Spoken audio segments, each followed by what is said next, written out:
dia para quem é do bom dia, boa tarde para quem é do boa tarde, boa noite para quem é do boa noite. Eu sou o Leandro Felipe, hoje a gente está aqui com a Jaqueline. E aí, Jaque? E aí, pessoal? Beleza? Bom dia, boa tarde, boa noite. Bom, estamos começando aqui mais um episódio do Zé na Mesa. É até bom para a gente explicar, né, Jaque, o formato que a gente planejou para o podcast.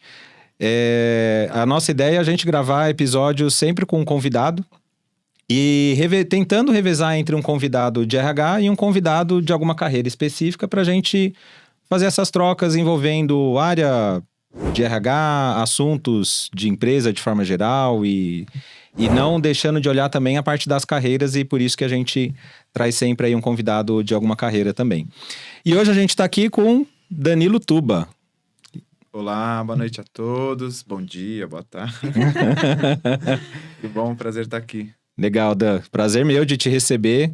Acho que a gente tem bastante história, né, Dan? Eu acho que é uns 20 anos. Né? 20? Quase, tá batendo os 20 anos. Não, né? já... quase 20 anos, quase 20 anos. Nossos saudosos 19 anos aí, né? Sim, exato. Ixi, revelei a idade agora. Eu não vou falar. A barba, ela já deixa quieto, né? Pois é, bom, como que você prefere, Dan? Tuba, Dan? Eu não tenho preferência, na verdade. Meu nome é Danilo de Andrade, vou falar pra minha mãe ficar orgulhosa. Meu nome é Danilo de Andrade Lima Martins, mas na área ninguém me conhece por Danilo, né? É Tuba que me chamam e por mim, tanto faz, eu vou atender. Legal. Eu pergunto que eu tenho a minha intimidade chamada de Dan, que eu te conheço como Dan. Me lembra da Renata Stanislau nos corredores lá da TMKT, falando o Dan. Beijo, Rê, se você assistir esse episódio, já foi citada também. Bom, eu vou contar um pouco sobre... Aqui, se a gente for pensar num processo seletivo, o Dan, ele veio de QI. Né? Eu indiquei, assim, não veio de achar o currículo, falar, nossa, que currículo bacana. Não, o Tuba é uma indicação minha, né? Já tá na última fase. Já tá contratado já. Tá QI tem sempre... A gente né? ainda não discutiu o salário. Não, mas aí a gente usa o QI. Não, brincadeira. Bom, o Tuba trabalha na área audiovisual. Exato. E a gente convidou ele para falar um pouco sobre a carreira audiovisual também. Como de praxe, acho que é legal a gente começar como um processo de entrevista mesmo, né? Processo seletivo tem aquelas entrevistas bem bacanas, assim, legais, onde se apresenta, fala... Que bicho que você se identifica, né? Isso, exatamente. Fale 3 qualidades, 3 defeitos. Exato, se tiver numa ilha deserta com um pica-pau, uma garrafa de água. Você sabe que nessa linha, é curioso também, acho que você vai lembrar, devo ter te contado lá na época também, né? Vai para esse hall aí de processos seletivos diferenciados, né? Quem me fez conhecer o Tuba foi o Bob Esponja. Porque na minha entrevista a gente tinha que se apresentar como um personagem. Se você fosse um personagem, que personagem você seria? Eu não me lembro disso. Não? Pois não então, curiosidade. Foi a Thalita Moraes que fez a entrevista lá comigo. Eu lembro. Então. E aí o pessoal falando, eu seria, sei lá, um lobo. Eu seria o Batman, seria X. Eu falei, eu seria o Bob Esponja. Essa é a sua cara. Porque tá sempre bem disponível para trabalhar, sempre acorda de bom humor. Mentira, eu acordo de mau humor. Mas, enfim, né, era uma entrevista, né? Então, eu precisava também vender meu peixe.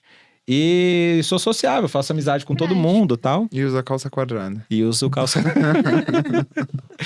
Mas é isso, Tuba. Fala sobre você, me conta um pouco sobre a sua jornada. Bom, eu comecei a trabalhar, assim, junto com você lá, né? Eu acho que eu entrei 1 ano antes, não foi? Alguma coisa assim? Verdade, eu tava lembrando disso também, vindo pra cá. Eu fui o seu estagiário, cara.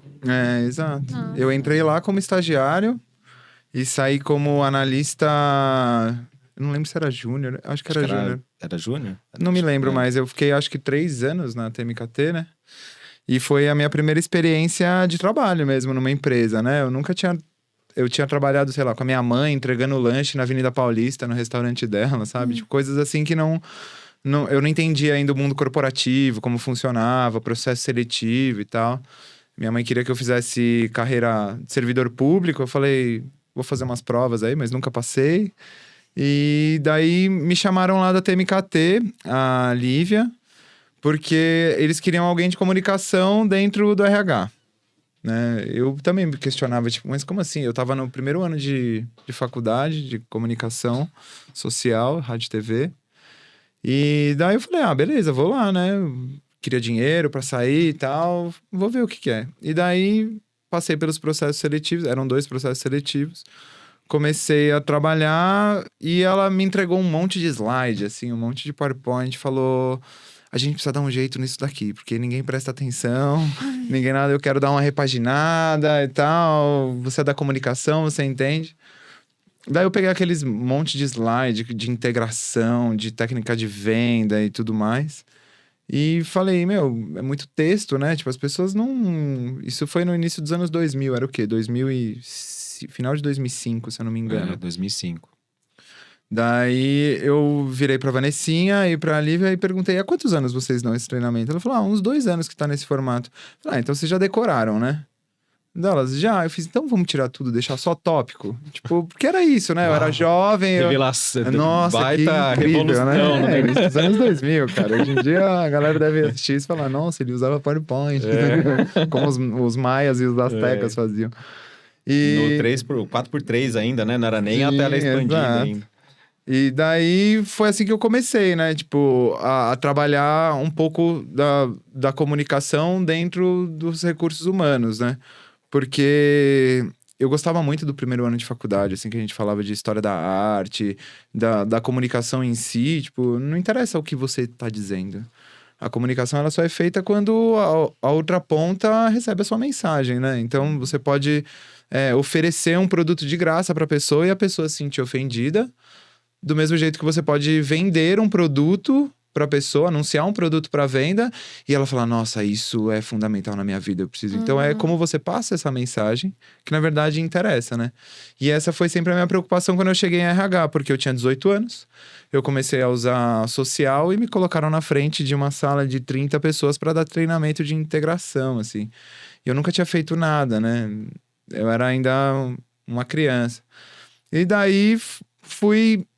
e eram muitas pessoas, às vezes pessoas mais velhas, e daí fui aprendendo com o tempo, que elas olhavam pra minha cara, assim, elas falavam, o que esse moleque tá falando pra mim, tá ligado?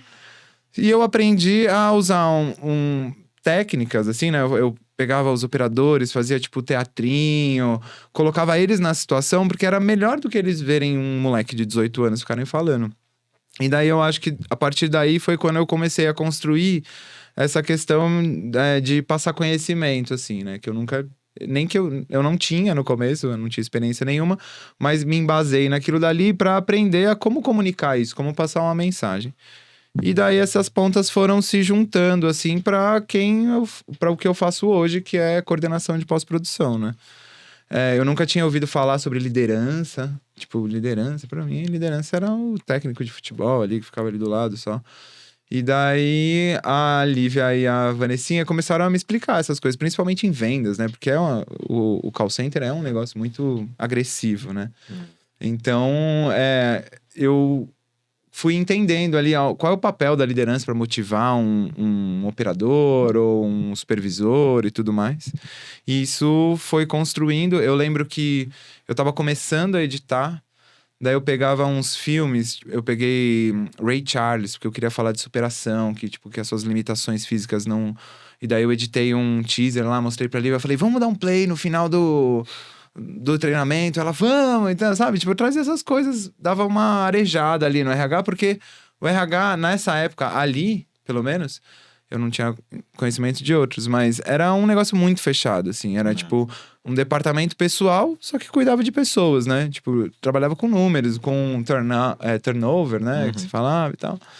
E eu nunca fui esse cara, né? Eu sempre fui, tipo, mais humanista, assim, se eu posso dizer. E sempre troquei essa ideia. Então, eu tinha operadores, assim, que eles falavam... Nossa, eu já participei, tipo, de 2 treinamentos de venda. Eu nunca entendi da forma como você falou.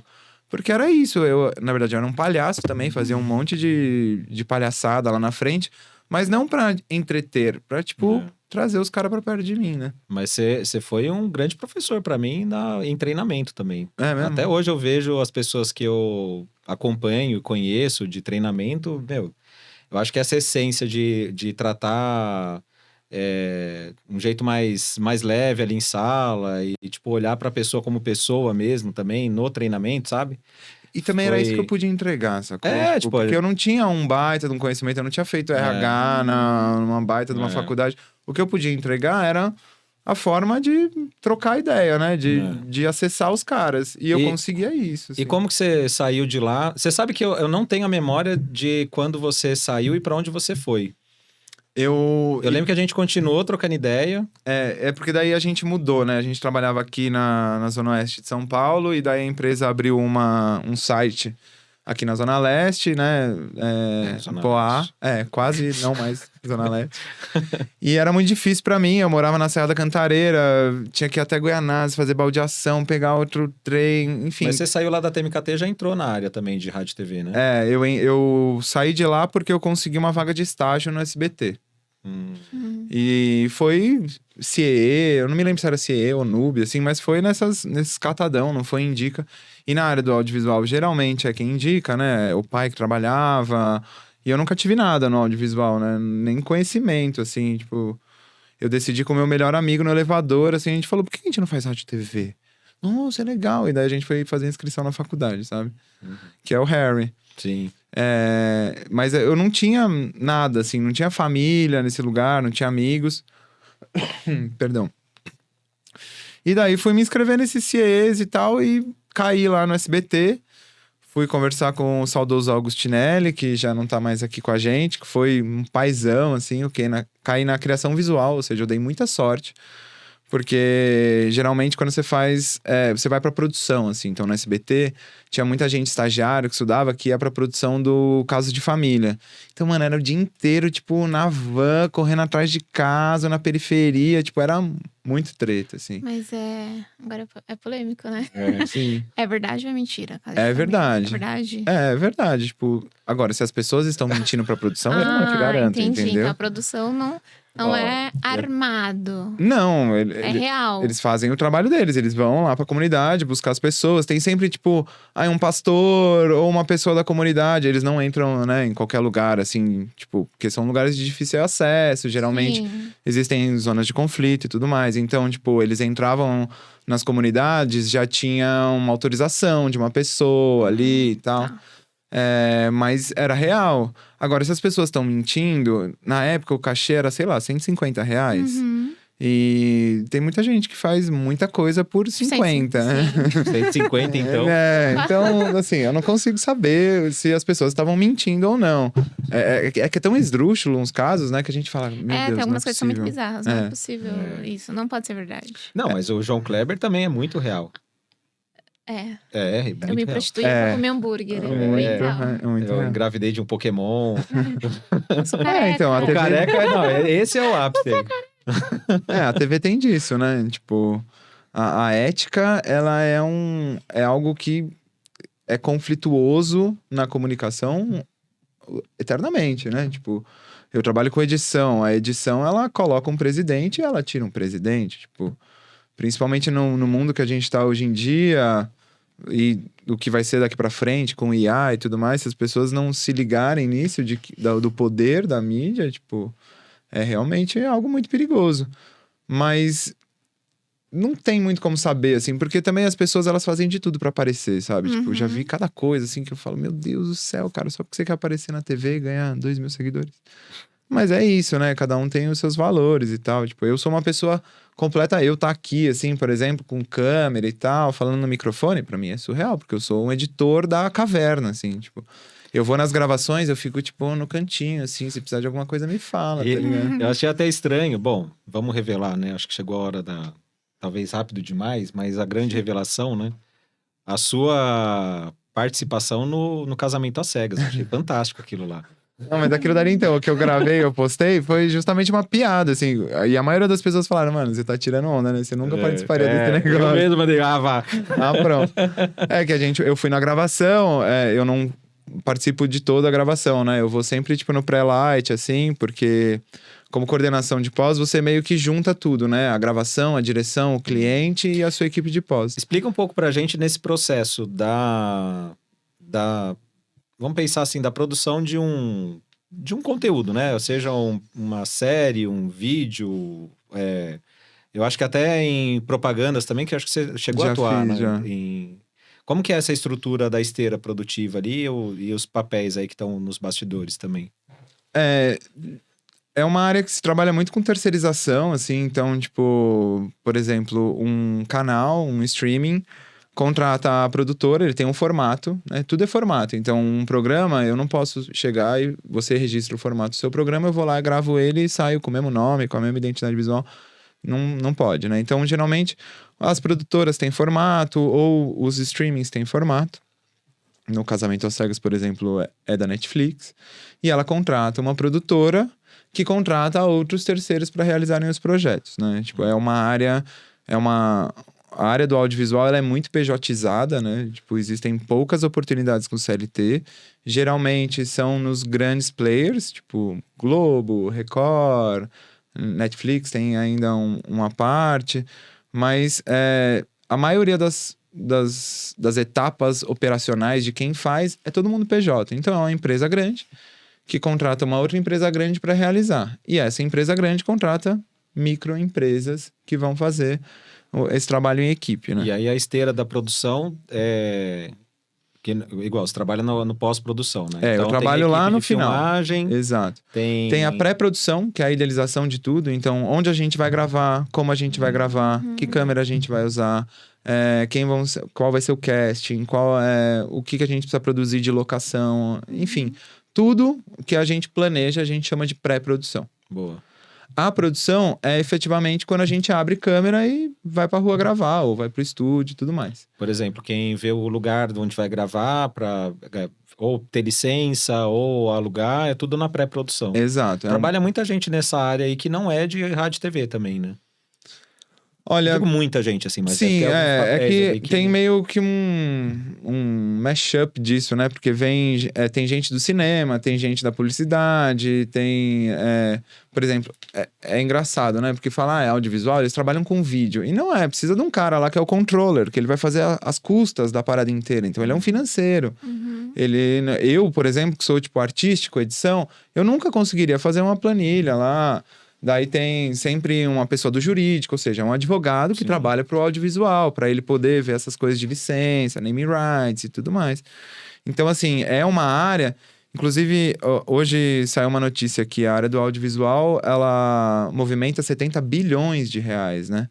Então, tipo, é uma área que ela é muito vasta, assim. É lógico, no artístico, o cara que é câmera, ele precisa de um curso de cinema, de lente, para ele saber o que ele vai fazer e tudo mais.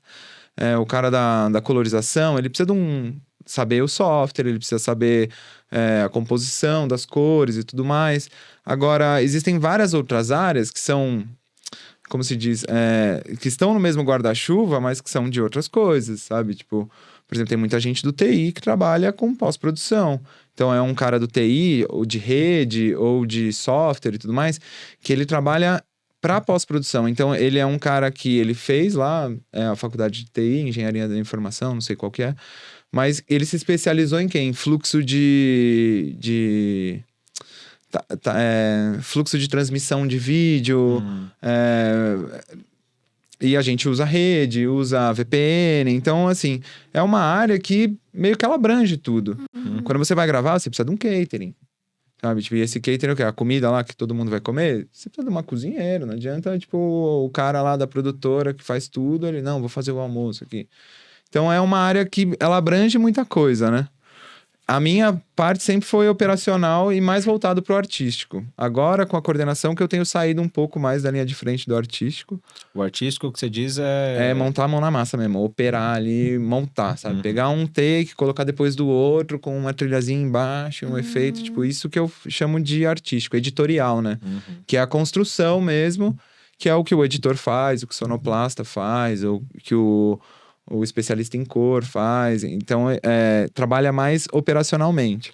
Você até comentou, eu ia te perguntar, o que é o especialista em cor? Quando a gente grava... É o colorista, né? O colorista, exato. A gente fala, eu sou colorista. Eu já trabalhei como assistente de colorista, é uma área muito legal, tem muita ciência Mas é, assim, quase invisível, porque é o final dos processos. Então, vamos lá, vamos retomar. O pessoal faz a pré, eles planejam tudo, ali já tem direção tomando decisões, já tem o pessoal montando equipe, então, vamos fazer cenografia, vamos fazer aqui o Zé na mesa, quem que vai fazer esse logo, né? Já vai movimentando isso pro dia da gravação. Então, grava. Vamos gravar quanto? Uma semana. Abre câmera todos os dias, tem a ordem do dia, todo mundo lá na correria, trabalha, grava tudo. Depois que se grava tudo, eles chegam com o HD na minha mão assim e falam: Tó, agora é com você. E daí começa a pós-produção. Pós-produção, ela é dividida em vários pedaços. Eu preciso tirar esse material do HD e transferir ele para dentro do software para todo mundo trabalhar. É uns HDs que tem... Qual o tamanho disso? Petabytes. Caraca. O Red Bull, agora que a gente foi fazer do Sandro Dias, eu acho que foram 2 dias de gravação e deu, tipo, 10 teras, alguma coisa assim. Depende muito da câmera que você trabalha. Então, um 4K, por exemplo. Você vai gravar um Full HD, você precisa de 20 gigas. Uhum. Você vai gravar um 4K, é 4 vezes a mais. Então, você precisa de 100 gigas para gravar a mesma coisa, entende? E o custo desses equipamentos é o que gira os bilhões que você falou também. Muito. Não, tem monitor para colorista, né? Que daí já é calibrado, tudo certo. Que é um monitor que você nunca mais vai ver em nenhuma tela, porque ninguém tem as TVs de casa calibradas. Mas é um monitor, tipo, de $100 mil, assim. Nossa. Tipo, não é... É lógico, dá pra fazer no seu Dell, na sua casa? Claro que dá, e eu faço também. Mas não dá pra ser qualquer Dell, tem que ser um HDR, porque foi gravado em HDR, entendeu? Então, E aí, o papel do colorista aí, qual que é? a gente vai pegar esse material da gravação, vai gravar em 4K. Eu vou transformar ele em 1920 para ser mais leve. Vou trabalhar ele todinho, vou editar, vou colocar as falas que eu quero, depoimento, o efeitinho, plim, plim, Essas plim. coisas são vocês que colocam ou alguém já manda? Tem que ter isso, isso e isso. No processo existe, né? Lá na pré, eles idealizam a história que eles querem contar. Daí isso vai para um roteirista, que ele vai meio que roteirizar o que vai fazer. Como eu trabalho em reality, o nosso roteiro é a vida, né? Então é o que vai acontecer. Então a gente trabalha com um roteiro de pré e um roteiro de pós. Porque é um roteiro de pré, que é o que vamos gravar? Quais perguntas que eu vou fazer para o meu entrevistado para gravar um depoimento? Quais lugares que vamos pular de paraquedas? Então, isso daí tá no roteiro lá. E daí depois o roteiro de pós, que é entregue pra gente, que é o que eles vão assistir do que foi gravado e o que vai entrar. Entendi. Só que Pode falar. isso muda muito. Do roteiro até o final muda muito. Os editores, eles vão trabalhar em cima desse roteiro. Só que só quando você dá o play mesmo que você sente, tipo, porque os roteiristas trabalham com planilhas, né? Sim. E quando você dá o play, que você entende o mesmo tempo que o cara falou, que você precisa colocar. Então, muda muito, assim, sabe? Mas é um ótimo guia pra gente conseguir contar a história. Porque é isso que a gente faz. Sim. Na verdade, a gente conta história. Uma é história de drama, outra é de comédia. Um é só pra entreter, o outro é pros outros casar, o outro é pra fazer comida. A gente conta histórias. Nós temos personagens, nós temos falas. Então, qualquer programa que você assiste, na verdade, é um livro que você tá ali folheando numa leitura mais audiovisual. Moderna. Exatamente. Você ia falar? Desculpa te interromper. Não, é interessante porque acho que é um ótimo exemplo para conseguir entender a diferença... A viagem, né, da cabeça. A diferença de projetos em metodologia ágil e cascata, waterfall que fala, né? Então, tipo assim, o Agile, que tanto fala, é muito na produção constante. Então, tipo, eu fiz até aqui. Eu identifiquei ou uma oportunidade ou um problema, enfim.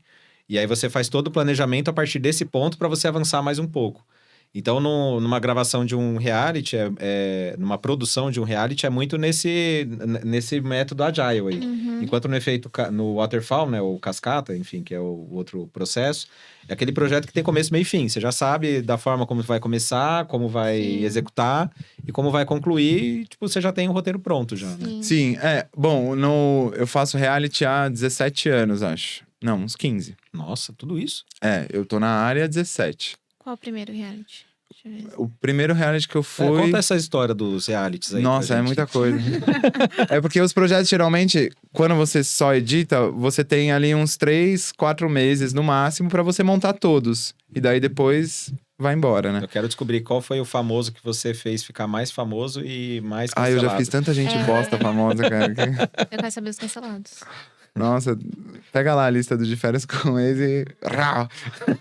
Mas enfim, só pra terminar o lance do colorista, Quase que eu todo não mundo terminei. também no De Férias com Ex é cancelado, né? É, sim, é que no começo, assim, o mais difícil é fazer o primeiro formato, assim.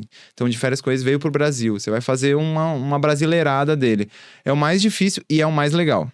Porque todo casting, ele vai sem saber o que entra no ar. Uhum. Então, eles vão abertos à experiência e tudo mais. A partir do segundo, já tem uma malícia dos caras, sabe? Não, eu vou falar isso porque eu vou dar essa frase de sim, efeito, sim, porque eu vi que eles gostam e tal. Então, Você já entra com atores já. um pouco mas- mais, assim. Tem gente que se entrega. Tipo, no Casamento às Cegas, todo mundo pergunta, a galera vai lá pra casar mesmo?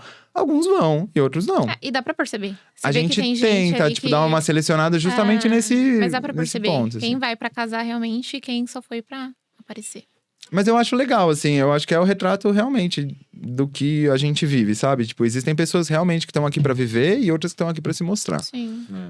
Vai de você escolher o que você quer pra um casamento, pra uma amizade, um relacionamento, seja ele qual for. Ó, reflexão do dia aí, hein? Ah, meu filho. Mensagem motivacional. Eu do acho RH. realmente o casamento um experimento social, assim. Principalmente nessa...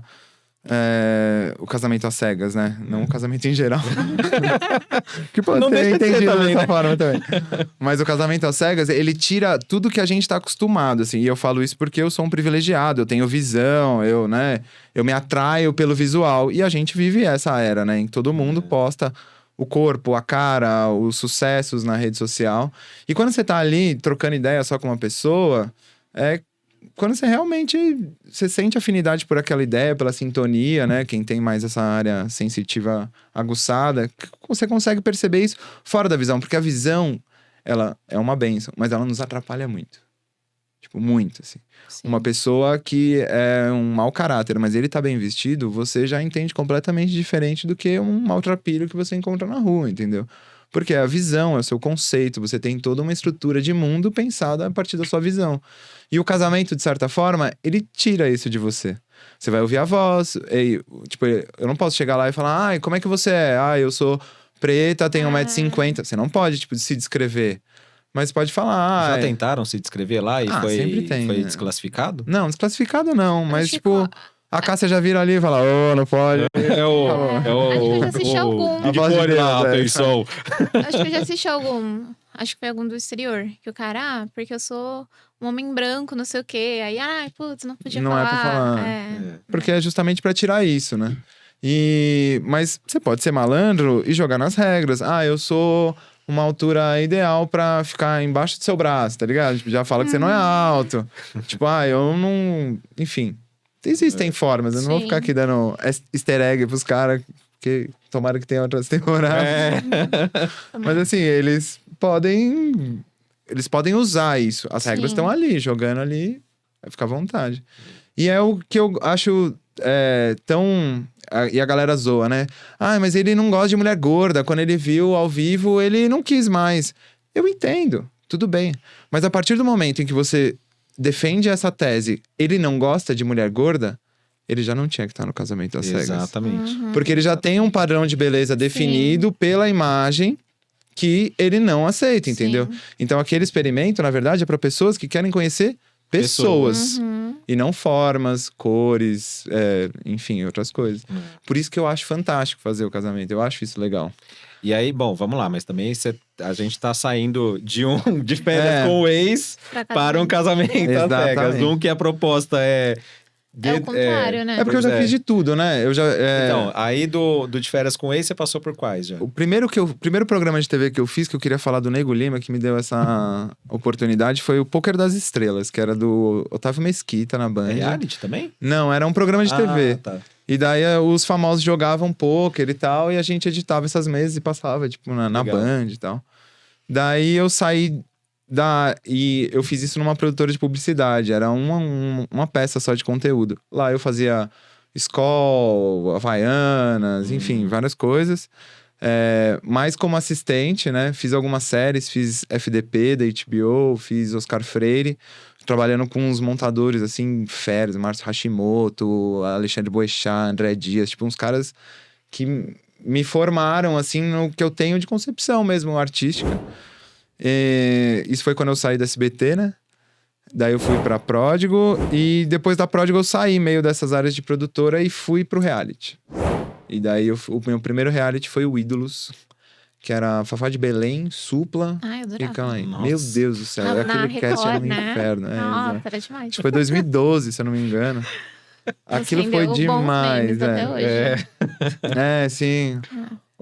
Pô, é verdade, você foi Acho que responsável ele por foi o alguns pioneiro. memes ali, não foi ele não? foi o pioneiro, tive acho que da alguns. época dos memes ali. Acho que Não, eu fiz Pesadelo na Cozinha agora no começo do ano, né? É Tipo, mesmo? é uma fábrica de memes aquilo dali, é impressionante. Que legal, Esse eu tava não editando. sabia não que você tava fazendo. Foi. Fiz pela Boxfish, é uma outra produtora que tem. E essa edição estão falando mó bem, né? Eu tentei assistir um pouco, assim, falando Pesadelo? mó bem. Ah, não, do Pesadelo, né? Eu tava confundindo tá com falando? o Oh. Masterchef. Não, é. Ah, não. O Pesadelo na Cozinha. Não, ficou legal essa edição É. também. Essa última ficou Mas legal. o dia inteiro já. O Pesadelo, na verdade, mano, hardcore, né? Tipo, os câmeras, todo mundo, mano, se enfia naqueles buracos, é uma cozinha que não tem espaço nem pro cozinheiro, os caras não tem que gravar e tem que tirar um conteúdo, assim. Uhum. Mas o formato do programa, ele já deixa isso, né? Já Sim. é um negócio mais Ajuda. livre, Diferente, tipo, de alguns programas que já são mais estáticos, mais formatadinhos, assim. O Pesadelo já é mais uma maluquice mesmo, que é um pesadelo, né? A isso, ideia é pesadelo. essa, né? Pra todo É um mundo. pesadelo na produção e na Pra cozinha. todo Né? mundo. É isso. E Mas aí você foi pro... saí do Ídolos e daí eu comecei a flertar com vários, né? Trabalhei muito tempo na Floresta, que foi onde eu fiz Shark Tank, De Férias com Ex, Are The One. É uma produtora muito grande, vinculada à Sony. Fiz na Moonshot, fiz o Aeroporto, Área Restrita, que foi um dos mais legais que eu editei, assim, o conteúdo é muito legal, a forma que a gente monta as histórias era legal. Fiz uns programas de culinária, Chefe Pé do Ouvido, eu fiz muita coisa, Nossa, assim. como tem reality também, hein? A gente Tem não dá muita conta coisa. de... Porque acho que a gente não vê como reality algumas coisas, né? Ah, o aeroporto área restrita... Você não vê como reality. Eu não olho como É reality. que ali é né? um braço que chama Doc Reality, Eu ia né? falar Que é um isso. documentário com reality. Mas assim... Que a gente vê mais na visão de documentário. Exato. É que quando tem muito essa formatação de depoimento, assim, eles já colocam como reality, sabe? E até a forma, o fluxo de montagem, que pelo menos que a gente criou aqui no Brasil, eu já trabalhei em outros lugares no mundo com isso, e não é tão... Eu não acho tão proeficiente como o fluxo que a gente construiu, assim. Eu falo a gente porque é isso, né? Geralmente são as mesmas pessoas que fazem. Não é uma área, uma carreira que ela é tão grande quanto, sei lá, um TI, né? TI, tipo, qualquer empresa precisa, inclusive audiovisual. Agora, a nossa não, ela é mais fechada. Isso trabalha muito com o QI, né? As indicações, que nem eu falei no começo. E, assim, se você for pegar quem faz reality no Brasil, assim, geralmente tá no eixo Rio-São Paulo, o que eu acho horrível, assim. Então, é uma produtora do Rio que ela vai lá pra Belém do Pará pra gravar, porque uma produtora de Belém do Pará ainda não tem o know-how e tal.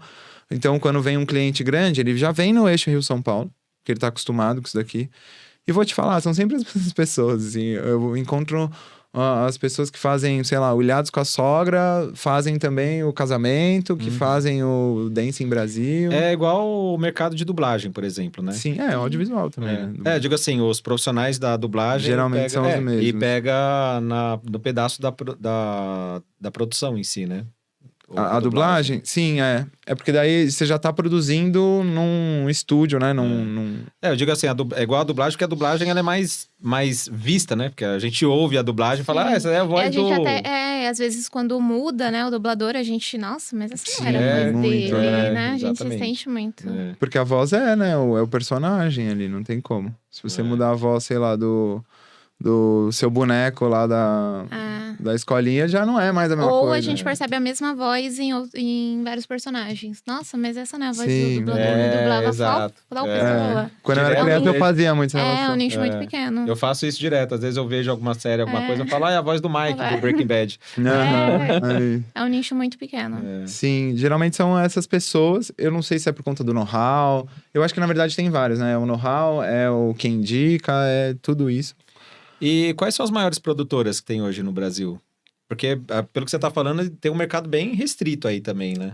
Ele é restrito, mas as pessoas acham que ele é pequeno. Ele não é. Ele Ah. só é restrito, mas ele é gigante. Então, mas a restrição tá nessas produtoras, são contratadas para executar, e aí acaba não tendo muito, enfim.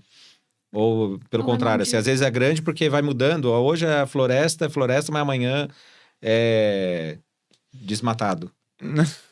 Não, geralmente as produtoras, quando elas fazem um bom trabalho, o projeto continua na mesma produtora, assim. Então, Ah. tipo, a Netflix, ela contrata a Endemol, que é a produtora que eu presto serviços há já bastante tempo, uns 6 anos.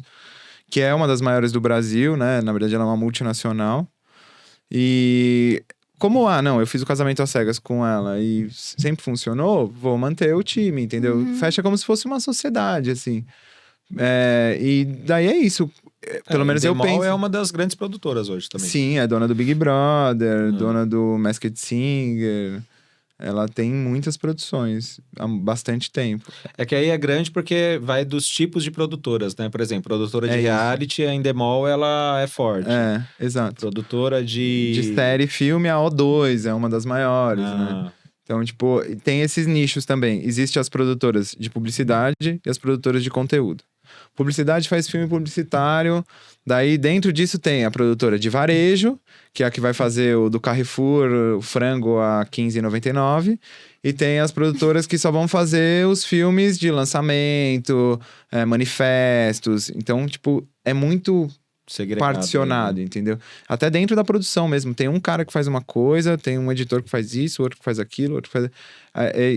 Isso é uma estrutura, assim, por isso que eu acho que funciona muito o audiovisual, porque é um processo de produção, cara. Eu enxergo, assim, uma indústria, realmente. Quando se fala indústria do audiovisual, eu vejo uma fábrica do audiovisual, assim. Porque cada um faz um pedacinho e vai passando pra frente.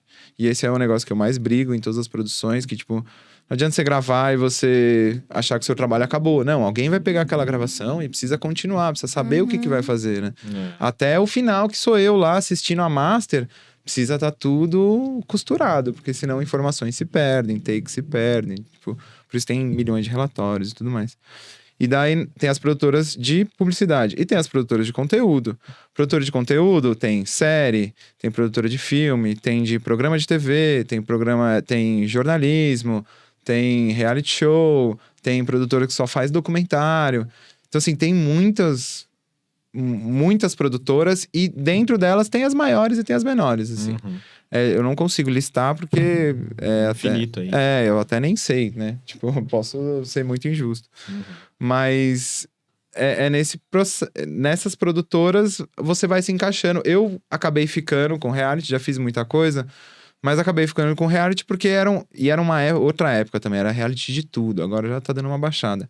Mas era reality de absolutamente tudo, então sempre me chamava, ele fez aquele lá, chama projetos parecidos, ele fez Ídolos, daí faz o Dancing Brasil, daí faz o Canta Comigo, que são programas de show, né? Esses, por exemplo, a gente fala que é reality, mas é muito mais um programa de TV, né? Sim. É que tipo, é um programa de TV que conta ali o que aconteceu, mas é um formato meio híbrido. E daí existem outras produtoras que fazem mais doc. Eu fiz o El Amor, por exemplo, que era da Netflix também, que era da família do Zezé de Camargo, sabe? Era um reality? Era um doc reality, porque a gente ia gravar na fazenda. A gente documentou toda a história. Eu assisti, tipo, VHS da família Camargo, assim, ó. Você enjoa, né? Nossa, muitos, assim. Eu sei como é que foi o Natal de 95. Ai, não aguento mais ver esse povo. Eu sei como foi o Natal de 95, o carnaval de não sei quando, a festa do não sei quem. Tipo, eu assisti todos os VHS que talvez nem o Zezé assista mais, tá ligado? Daí a gente... Por quê? Porque aquilo dali era a parte documental. Então eu precisava contar a história da família Camargo, não que ninguém não conhecesse, né? Mas para eu embasar o porquê que a gente estava gravando. Era um lançamento de um álbum que ele ia fazer com a filha, de pai e filha, ou não sei quantos anos de carreira dele. Então, você quer contar uma história. E daí você vai agregando valor a ela, né? Você vai vendo como contar essa parte. Então, por que era um doc-reality? Tinha a parte do documentário e tinha o reality, que eram as gravações na fazenda. Isso, no meio da pandemia, deu uma treta, atrasou. Foi foi difícil tirar esse. Mas foi uma obra que eu olho assim, eu falo, pô, ficou legal. Eu não sou do sertanejo, né? Tipo, não gosto muito. Mas quando você vai fazer, você quer contar uma história, assim. Sim. Tipo, você quer sensibilizar quem gosta de sertanejo. Eu não faço as coisas pra mim, né? Você perguntou, quem faz? É você ou é o roteirista? É todo mundo. Assim, o diretor, ele é o cara que decide, que ele vai falar, é isso que eu quero ou é isso que eu não quero. Mas várias vezes ele vira e fala pra mim, vai na sua. Porque já tem aquela relação de confiança. Então você dá você propõe como fazer, e daí ele vem, ajusta e tal. Então no Casamento às Cegas, eu tenho uma equipe, eu não, né? Eu e a Fernandinha, que é a minha parceira de coordenação, a gente tem uma equipe de 12 editores, se eu não me engano, entre edição e finalização. Cada um ali, ele tem um negocinho dele. Ele precisa contar a história, sim, mas se você for contar uma história e eu for contar uma história, a gente vai contar a história de formas diferentes. A história vai ser a mesma, mas a gente vai colocar... Um é mais detalhista, o outro não é. Usa onomatopeia e o outro não, entendeu? Então é muito que eu acho isso bonito na composição de uma equipe de pós-produção, assim. Cada um dá o seu pitaco. E nessa divisão do Casamento às Cegas, vocês fazem, por exemplo, cada editor fica com um personagem ou com um casal? Não, daí eu e a Fernandinha, a gente divide tudo por VT, assim.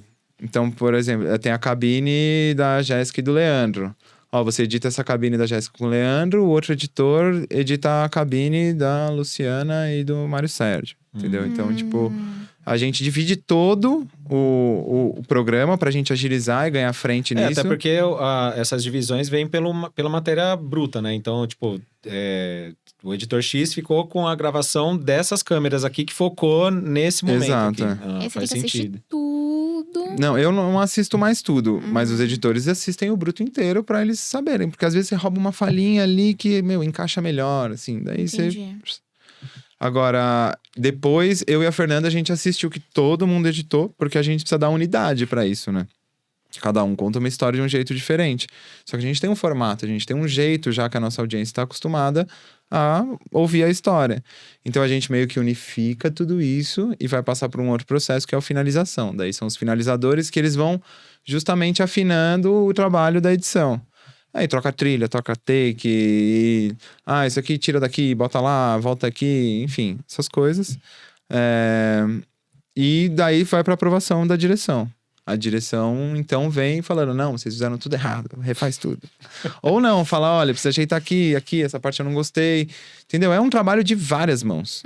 E vai pra direção, a direção assiste junto com o roteiro, e daí elas confabulam e trazem pra pós as alterações. E daí a gente vai seguindo processos. Geralmente um trabalho deles se demora quanto tempo? O Casamento às Cegas, com 13 episódios, que eram 10, e daí depois fizeram mais 3, eu fiquei 11 meses. Porque daí depois a gente altera, vai pra produtora, a produtora aprova, daí vai pro canal, o canal devolve, daí fica nesse ping-pong um tempão. Então, praticamente um ano pra ir Já ao ar. estão gravando o próximo Você já já? tá trabalhando. Não, ainda não. Porque, pô, se demorou 11 meses, lançou agora, praticamente já daria pra começar. Mas eu acho que não tá lançando todo porque ano, não- né? Lança todo ano, Todo graças ano. a Deus, assim, minha filha agradece muito. Mas Queremos não o tem próximo. uma janela correta, né? Porque é um lançamento mundial, então é mais de 150 países que lança. E eles têm todo um planejamento, né? De janela e tudo mais. Caraca, ou seja, é pro telespectador ter Casamento às Cegas o ano inteiro, se ele quiser. Que eu posso terminar do Brasil, vou assistir da França, tem, que já lançou, exatamente. e depois Isso tudo é pensado, cara. Nada. Ninguém é bobo. todo mundo manipulando, querendo minha atenção. Afinal é isso, né? É. O seu tempo é o que mais vale. Então, quanto as pessoas conseguem tomar do seu tempo é realmente o que você tá gastando. Muito mais que o dinheiro, eu acho. Profundo Mas, isso. tá foda. Vai ser um recorte. Mas a gente demora muito tempo. Por isso que a gente faz o Reunion depois, né? Esse ano não teve, mas por isso que a gente faz o Reunion. Porque já passou tanto tempo, já Por que separou. não teve esse ano? Ah, Tava não tão vai ter? ansiosa. Olha, Não vai. spoiler. Teve, Na verdade, lógico que spoiler teve. invertido. Teve, No mas... finalzinho do EP3 ali, do React, É foi um porque o Reunion. Lê tá assistindo, eu já terminei. Entendi. Mas não vai ter, eu fiquei frustrada, Não vai porque ter eu o queria muito mais reencontro? do que Porque aquilo. o reencontro, na verdade, foi um... Foi tipo uma videochamada. um spin-off ali. Sério? Eu fiquei frustrada. Nossa, Como gente, vocês telespectadora, me deram não um aceito. spoiler grande agora. Na verdade, o spoiler é invertido, né? É É. falar o que não vai acontecer e não o Você que vai acontecer. ver como eles estão, mas não como você gostaria. Ah, A gente queria ali no sofá, pra povo bater boca. E aquela Ratinho, visão, e aquela... É isso, Exato. isso que eu ia perguntar. O que vocês focam mais em audiência? É emoção? É treta? É algo engraçado? Tem alguns, tipo, spots assim? Ah, não, a gente tem que focar aqui pra ter uma comoção. Não, meu, aqui é treta. A gente tem que focar na treta, porque treta vai chamar o público. Depende muito do seu cliente, né? Se você vai trabalhar para Record, você tem um foco. Se você vai trabalhar para Globo, você tem outro. Eu sempre começo qualquer projeto que eu vou fazer pensando em representatividade, assim. Tipo, porque para mim é o que faz as pessoas seguirem uma série até o final, entendeu? Legal. Tipo, olhar e falar, nossa, Jéssica, eu gostei dela, velho. A Jaque. É já. Tipo, a Jaque, eu gostei dela. Vou assistir até o final, porque eu quero saber o que a Jaque vai fazer, entendeu? Então é muito isso, assim. E as pessoas se sentem representadas por diversas. Então não tem um negócio, tipo, muito... Ah, ele é chorão. Vai ter alguém que é chorão e vai gostar dele. Vai falar, Sim. pô, o cara se emociona, mó bonitinho, fofinho. Hum. Ah, o Ou- grosso lá, que a maioria das pessoas vai falar, nossa, esse cara é grosso, ele é um mó babaca. Vai ter o cara que vai falar, esse aí é o que tem personalidade. Sempre tem. E Então- aí junta todo mundo no churrasco, dá assunto, aí quem tá no churrasco não assistiu, fala, eu vou ter que assistir, porque Eu tá quero todo mundo saber, falando, ou é. porque eu quero assistir Exato. mesmo. Mas esse não tinha como. As redes sociais só deu isso. É. The Circle você não chegou a trabalhar, Eu não? fiz o The Circle. Ah, eu falei pra você que tinha feito. The Circle foi muito legal. Eu queria The que Circle é fizesse muito outro legal. aí. Tia Netinha, se quiser fazer outro, me É. chama. Aquele foi muito legal. E foi legal porque foi fora do país e os gringos trabalham de outro jeito, né? Ah, a produção foi. A gravação foi fora? Foi todo mundo lá Então, pra que eu fiquei Manchester. pensando, eu falei, meu, eles construíram esse prédio aqui no Brasil pra gravar? Não, eles usaram a Não, mesma foi lá. estrutura. Que da hora. Foi o maior rolê, mano. O frio do cacete. Eu trabalhava de madrugada. Aonde que foi? Em Manchester, Caraca. na Inglaterra.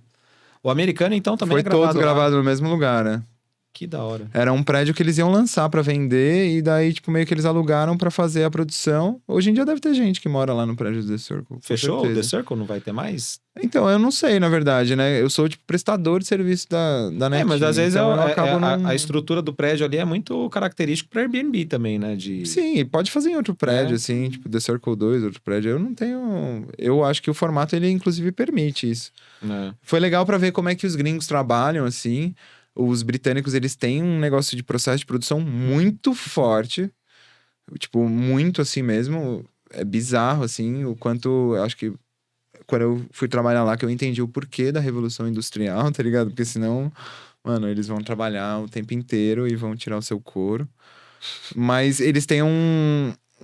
É ainda mais segmentado o que cada um faz, assim. Você faz até aqui, daí aqui o outro já pega, tipo o Charlie Chaplin mesmo, sabe? Tipo, vai apertando a porquinha e passando, apertando a porquinha e passando.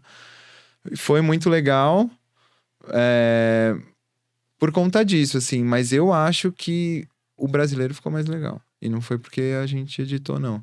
Porque eu acho que todo reality brasileiro é mais da hora. Eu também acho. E olha que eu assisto... Mas aí acho que entra também muito na... É o molho, pai. Então, É o molho. mas é o molho pro nosso paladar, entendeu?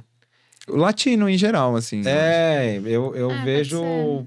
Assim, como é um reality, a gente se identifica aquilo que você falou, na questão da representatividade. Sim. E a gente vai se sentir representado no reality brasileiro. É. Mas tem coisas, assim, que elas... óbvio, a gente tem esse negócio do carisma, da malemolência, brazuca e tudo mais.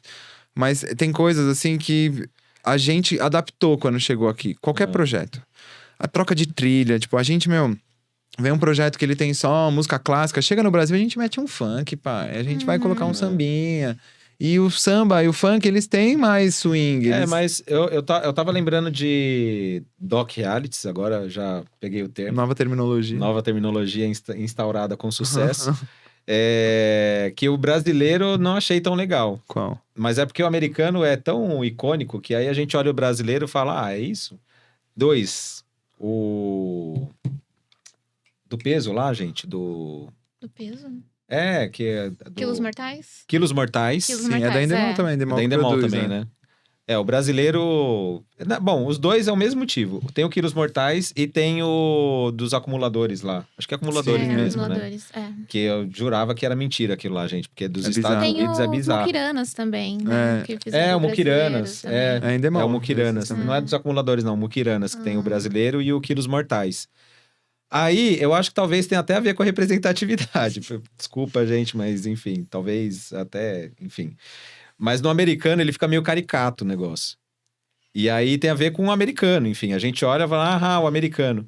Vem no Brasil, fala, pô, gente, eu fico emocionado. Eu falo, pô, não posso assistir. Tanto que eu parei os dois. Eu comecei a assistir e, sabe, você tem uma expectativa no É, negócio. porque daí também tem toda a sua questão, né, de consciência social, de você entender que nesse país um obeso e tal. exato. Mas a gente tá melhor que eles ainda na questão do Sistema Único de Saúde. Essas pessoas estão mais assistidas do que lá, inclusive. Sim. Mas digo assim, pra mim, na estrutura, igual, né?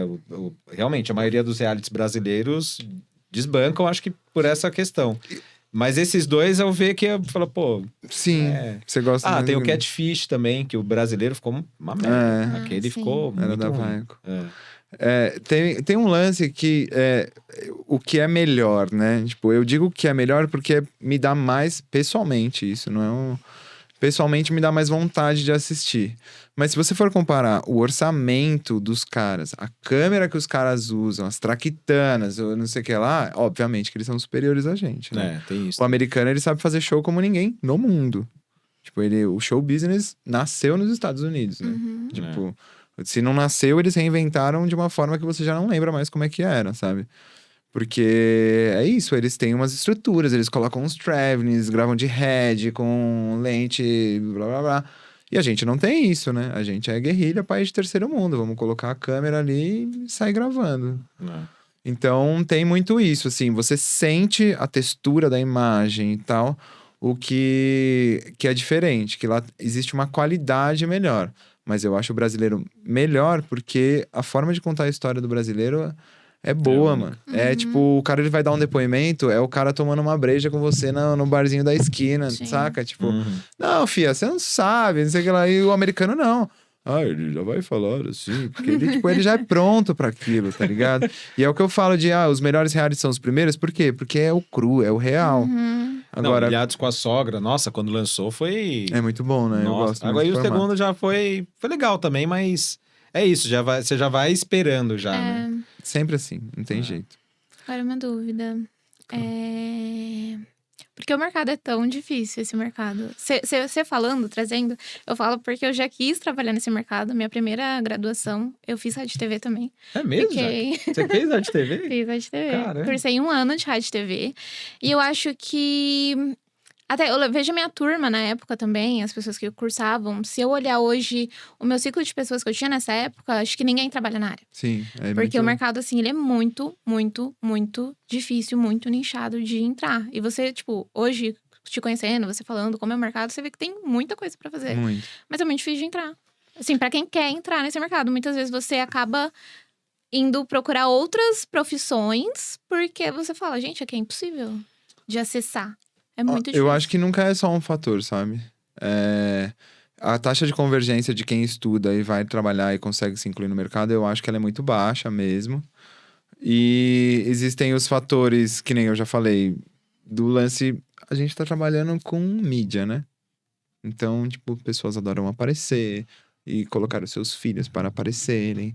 Então, tem tudo isso, né? Tipo, um diretor, ele já pega o filho dele, já coloca ali como gaffer, e daqui a pouco o cara, em 2 anos, ele já tá como diretor, tipo, sem fazer nenhuma faculdade. E o cara tá lá na faculdade, estudando roteiro, história da arte, fazendo fotografia e os cambal, e não consegue.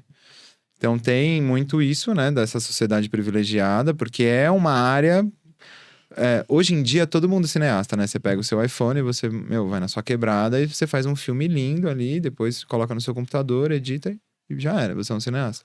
Antigamente, não. Quando eu comecei a trabalhar na Pródigo, a gente filmava em 16mm. Então, cada tec que o cara tava gravando ali, o diretor, era dinheiro, porque você precisava gastar numa mídia física. Então, tipo, as câmeras eram muito caras. Hoje em dia, não. Hoje em dia é mais fácil.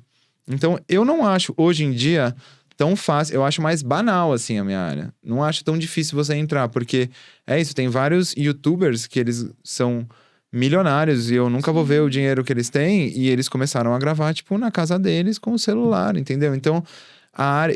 Eu peguei toda essa mudança, assim, sabe? E daí eu vejo que hoje em dia é mais fácil você entrar na área. Eu acho que hoje não precisa tanto de formação, né? Se você consegue... Eu vejo bastante, assim...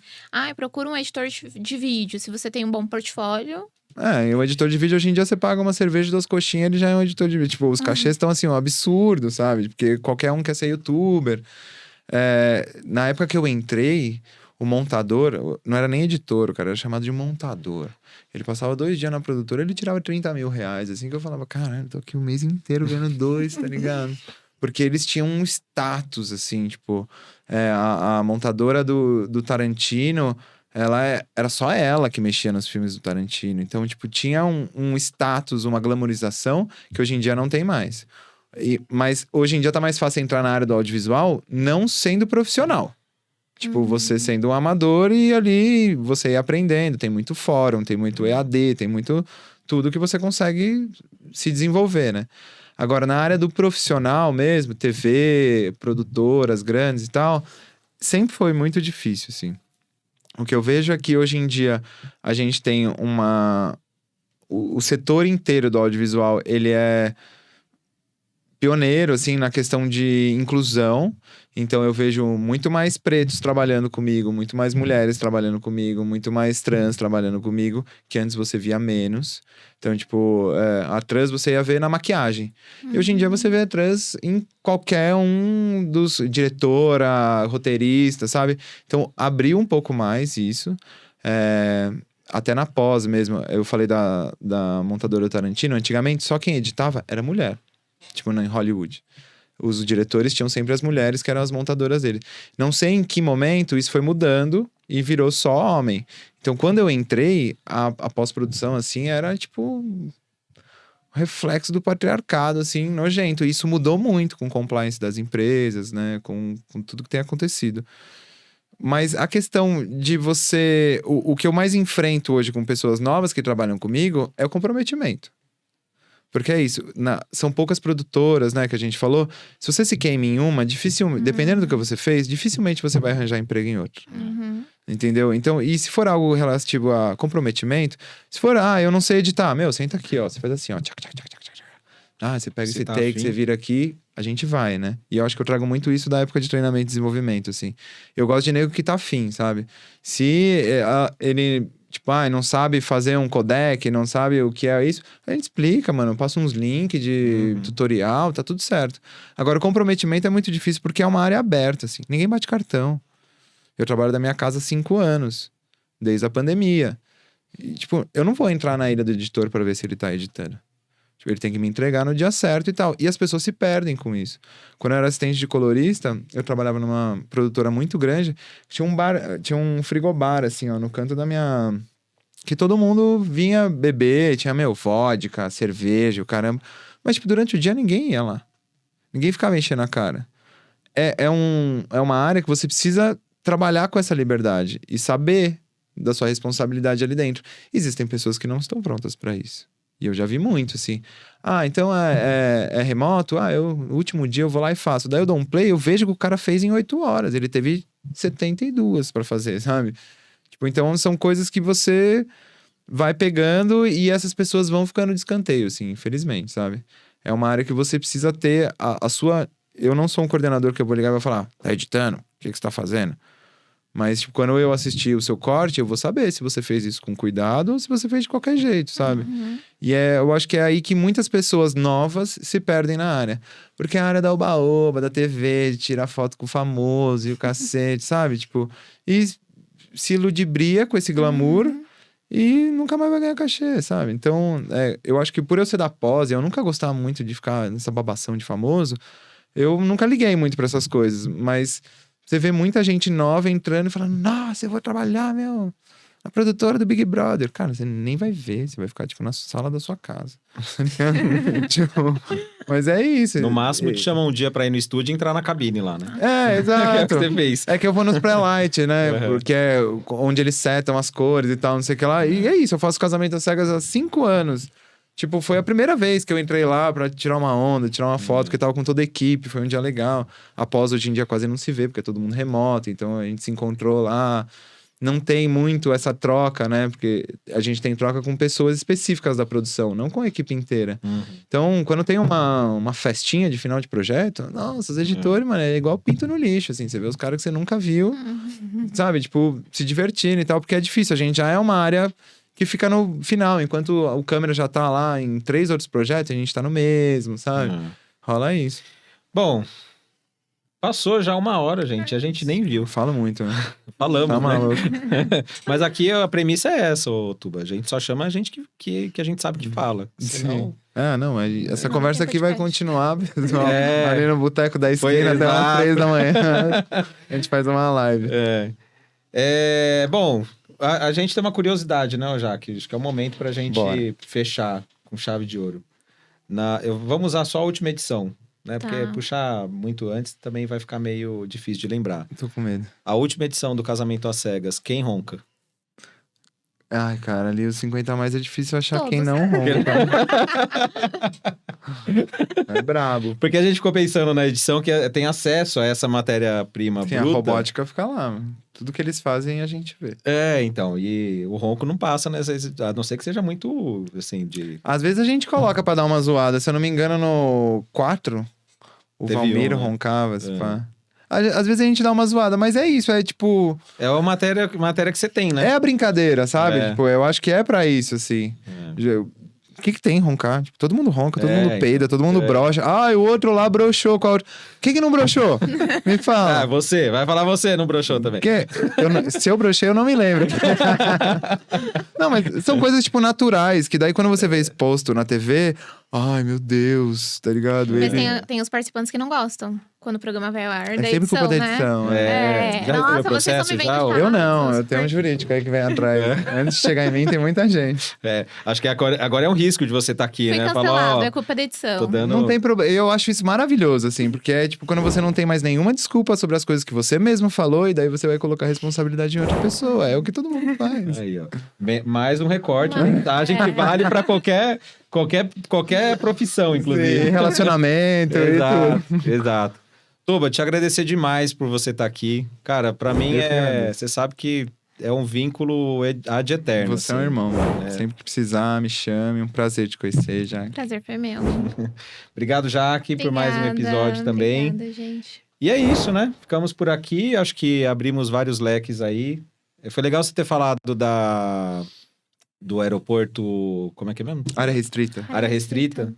Porque a gente vai ter um episódio sobre carreira aeroportuária também. Legal. E aí acho que dá pra gente explorar um pouco. Inclusive, uma das pessoas que tá certo que vai vir, com certeza a empresa dela passou em alguns momentos, porque...